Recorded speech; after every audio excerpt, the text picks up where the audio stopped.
don't kick up a fuss when Jasper Sutton's childhood sweetheart once again takes my spot in the front passenger seat. Instead, I obediently head to the back seat to sit with his good friend, Jonathan Clayton. When we drive along a bumpy road, my knee brushes against Jonathan's toned thigh. I deliberately leave it there, and he doesn't move. We stop for a break at a rest area. Jasper's childhood sweetheart clings to him as they head to the restroom. As soon as the door is shut, Jonathan grabs the back of my neck and pulls me in for a kiss. As I descend into the throes of passion, I can't help thinking it's no wonder people like to cheat. Chapter when Jasper Sutton's childhood friend, Kimberly Jensen, once again took the passenger seat. I didn't argue or cause a scene. I simply turned around and opened the back door, only to pause in surprise. I didn't expect that Jonathan Clayton, someone as busy as he was, would join this short road trip. After quickly regaining my composure, I nodded at him with reserved politeness. Jonathan, wearing glasses and showing traces of fatigue on his face, lifted his eyelids to glance at me. He gave a slight nod in return before closing his eyes again. While fastening her seatbelt, Kimberly glanced back at me smugly, raising an eyebrow. Kathy, I get carsick, so I'm sitting in the front. Okay, Kimmy gets carsick. Be generous about it. Don't make a fuss over something so trivial all the time. I let out a soft laugh. Alright, Jasper seemed a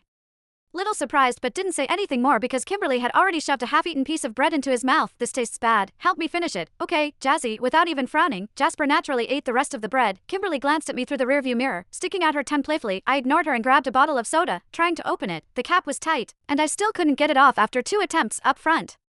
Kimberly was pouting as she handed her bottle to Jasper. Jazzy, I really can't open it. You know I have no strength in my hands. Jasper just looked at her dotingly before effortlessly opening the bottle for her. Then, the two of them took turns sipping from it without the slightest intention of avoiding intimacy. I felt a wave of nausea. Just as I was about to set my bottle down, a man's hand suddenly reached over and took it from me. Under the sleeve of a black casual suit, the cuff of a silver-gray shirt could be seen, neatly fitting around a slender wrist. The hand was beautiful, long, defined fingers with nails trimmed short and clean. His fingers looked like polished silver in the shifting light reflecting through the car window. While I was still stunned, Jonathan had already twisted the cap open and handed the bottle back to me. The car's music started playing at just the right moment. I quickly took the bottle and murmured a soft thank you. Jonathan gave a slight nod and closed his eyes again. He must have just come off a night shift at the hospital. Faint red veins were visible in his tired eyes. I sipped the soda slowly. The car had merged smoothly onto the main road. Kimberly's birthday was coming up, so Jasper organized this short road trip to celebrate it. About 7 to 8 of us were in 3 cars, heading to a hot spring resort 100 miles away. Not long after we started driving, Kimberly practically glued herself to Jasper's side. The music was loud, making it hard to hear what they were saying, but they were clearly enjoying themselves. Lately, Jasper and I have had several unpleasant arguments because of his inappropriate closeness with Kimberly. He promised to be more mindful next time, but whenever he saw Kimberly again, that promise vanished into thin air. Suddenly, everything felt meaningless to me. I lowered my head, chuckled to myself, then turned to look out the window. The mountain roads twisted and turned,